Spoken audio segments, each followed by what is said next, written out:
दोस्तों, माना जाता है कि भगवान विष्णु जब चारों धामों पर बसे अपने धामों की यात्रा पर जाते हैं तो हिमालय की ऊंची चोटियों पर बने अपने धाम बद्रीनाथ में स्नान करते हैं, पश्चिम में गुजरात के द्वारिका में वस्त्र पहनते हैं, पुरी में भोजन करते हैं और दक्षिण में रामेश्वरम में विश्राम करते हैं।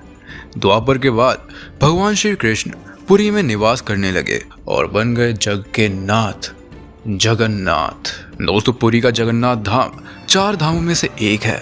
यहाँ भगवान जगन्नाथ बड़े भाई बलभद्र और बहन सुभद्रा के साथ विराजते हैं। हिंदुओं की प्राचीन और पवित्र 7 नगरियों में पुरी उड़ीसा राज्य में समुद्री तट पर बसा है। जगन्नाथ मंदिर विष्णु के 8वें अवतार श्री कृष्ण को समर्पित है।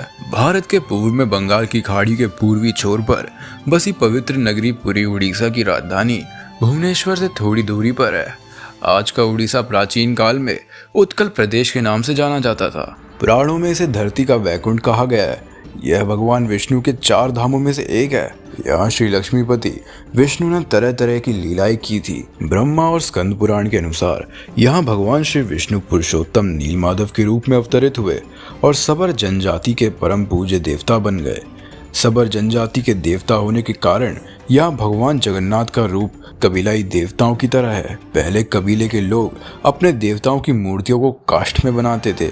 जगन्नाथ मंदिर में सबर जनजाति के पुजारियों के अलावा ब्राह्मण पुजारी भी हैं। सबसे प्राचीन मत्स्य पुराण में लिखा है कि पुरुषोत्तम क्षेत्र की देवी विमला है और उनकी पूजा की जाती है।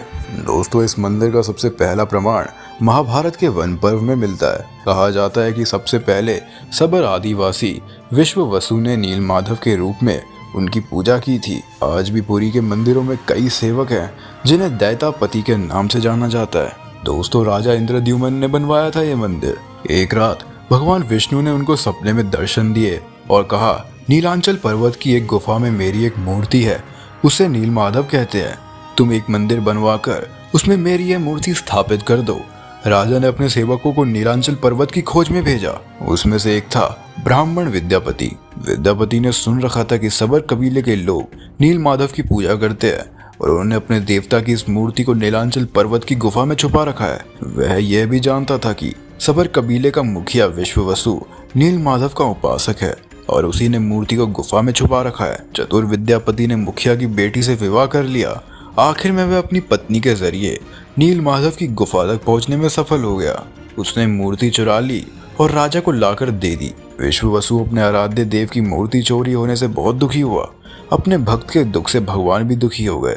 भगवान गुफा में लौट गए, लेकिन साथ ही राजा इंद्रद्युम्न से वादा किया कि वो एक दिन उनके पास जरूर लौटेंगे, बशर्ते कि वो एक दिन उनके लिए विशाल मंदिर बनवा दे। राजा ने मंदिर बनवा दिया और भगवान विष्णु से मंदिर में विराजमान होने के लिए कहा। भगवान ने कहा कि तुम मेरी मूर्ति बनाने के लिए समुद्र में तैर रहा पेड़ का बड़ा टुकड़ा उठाकर लाओ, जो द्वारिका से समुद्र में तैरकर पुरी आ रहा है। राजा के सेवकों ने उस पेड़ के टुकड़े को तो ढूंढ लिया, लेकिन सब लोग मिलकर भी उस पेड़ को उठा नहीं पाए। तब राजा को समझ आ गया कि नीलमाधव के अनन्य भक्त सबर कबीले के मुख्य विश्ववसु की ही सहायता लेनी पड़ेगी। सब उस वक्त हैरान रह गए जब विश्ववसु भारी भरकम लकड़ी को उठाकर मंदिर तक ले आए। अब बारी थी लकड़ी से भगवान की मूर्ति गढ़ने की। राजा के कारीगरों ने लाख कोशिश कर ली, लेकिन कोई भी लकड़ी में एक छेनी तक भी नहीं लगा सका। तब तीनों लोक के कुशल कारीगर भगवान विश्वकर्मा एक बूढ़े व्यक्ति का रूप धरकर आए। उन्होंने राजा को कहा कि वे नीलमाधव की मूर्ति बना सकते हैं, लेकिन साथ ही उन्होंने अपनी शर्त भी रखी कि वे 21 दिन में मूर्ति बनाएंगे और अकेले में बनाएंगे। कोई उनको बनाते हुए नहीं देख सकता। उनकी शर्त मान ली गई। लोगों को आरी, छेनी, हथौड़ी की आवाजें आती रही। राजा इंद्रद्युम्न की रानी गुंडीचा अपने को रोक नहीं पाई। वह दरवाजे के पास गई तो उसे कोई आवाज सुनाई नहीं दी। वह घबरा गई। उसे लगा बूढ़ा कारीगर मर गया है। उसने राजा को इसकी सूचना दी। अंदर से कोई आवाज सुनाई नहीं दे रही थी तो राजा को भी ऐसा ही लगा। सभी शर्तों और चेतावनियों को दरकिनारे रखते हुए राजा ने कमरे का दरवाजा खोलने का आदेश दिया। जैसे ही कमरा खोला गया तो बूढ़ा व्यक्ति गायब था और उसमें 3 अधूरी मूर्तियां पड़ी मिली।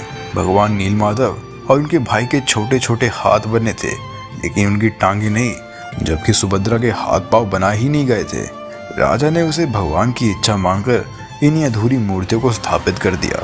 तब से लेकर आज तक तीनों भाई बहन इसी रूप में विद्यमान हैं। तो आइए दोस्तों, अब जगन्नाथपुरी की कुछ अनसुलझी रहस्यमयी बातों के बारे में जानते हैं। दोस्तों मंदिर की हाइट 214 फीट है और मंदिर परिसर लगभग 4 लाख स्क्वायर फीट में फैला हुआ है। मंदिर के गुंबद से जुड़ी बड़ी विचित्र बात यह है कि मंदिर का गुंबद इतना ऊंचा होने के बाद भी दिन के किसी भी प्रहर में परछाई जमीन पर नहीं दिखाई देती।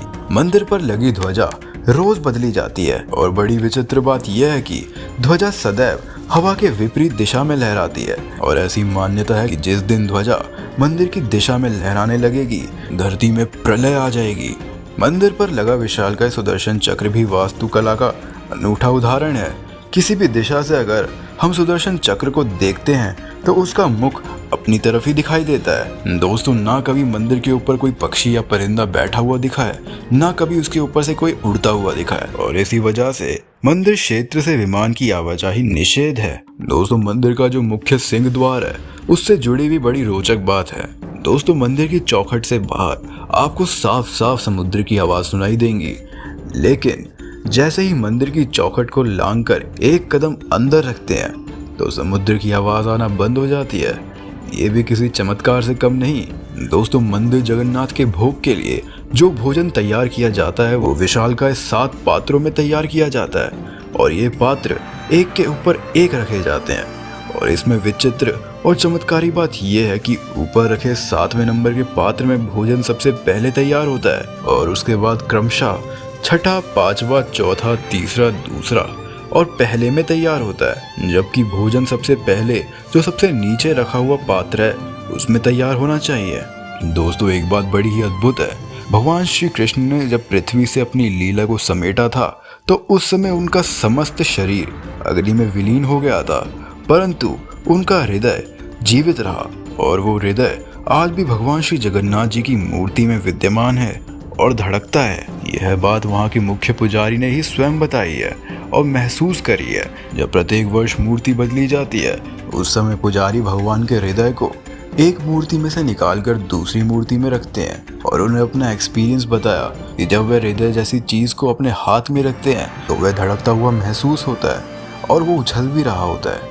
आज तक भगवान के हृदय को किसी ने देखा तो नहीं है, क्योंकि वहाँ के मुख्य पुजारी की आंखों पर बड़ी बड़ी पट्टियां बांधी हुई होती हैं, क्योंकि ऐसा कहा जाता है कि जो भी भगवान के हृदय को देखेगा उसके जीवन में बहुत संकट आ जाएंगे और वह अंधा भी हो सकता है। दोस्तों माना जाता है कि 3 बार समुद्र ने जगन्नाथ जी के मंदिर को तोड़ दिया था।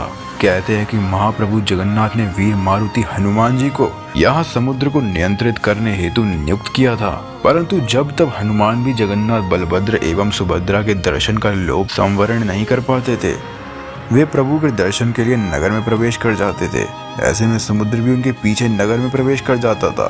केसरी नंदन हनुमान जी की इस आदत से परेशान होकर जगन्नाथ महाप्रभु ने हनुमान जी को यहाँ स्वर्ण बेड़ी से आबद्ध कर दिया। यह जगन्नाथपुरी में ही सागर तट पर बेदी हनुमान का प्राचीन एवं प्रसिद्ध मंदिर है। दोस्तों जगन्नाथ रथ यात्रा के कई ऐसे नियम व परंपराएं हैं जिनका पूरी कठोरता से पालन किया जाता है। यहाँ रथ बनाने से लेकर यात्रा के दौरान रास्ते की सफाई तक हर एक चीज परंपरा से जुड़ी हुई है और इतने सालों में कोई बदलाव नहीं किया गया। कहते हैं कि जब जगन्नाथ जी की रथ यात्रा निकाली जाती है उस समय रथ के आगे सफाई के लिए सोने के हत्थे वाली झाड़ू का उपयोग किया जाता है। सबसे खास बात यह है कि इस झाड़ू से हर कोई सफाई नहीं कर सकता, बल्कि केवल राजाओं के वंशज ही रथ के सामने झाड़ू लगाते हैं। इसके बाद ही मंत्रोच्चारण के साथ यात्रा शुरू की जाती है। तो दोस्तों यह कुछ बातें थी जगन्नाथ मंदिर से रिलेटेड। अगर आपने आज की वीडियो से कुछ नया जाना तो इस वीडियो को लाइक करना ना भूलें और अपने परिवार और दोस्तों के साथ शेयर ज़रूर करें। चैनल को सब्सक्राइब करना बिल्कुल ना भूलें ताकि आपको ऐसी रोचक और इन्फॉर्मेटिव वीडियोस मिलती रहे। हम आपसे मिलते हैं अगली वीडियो में, तब तक के लिए जय श्री राम।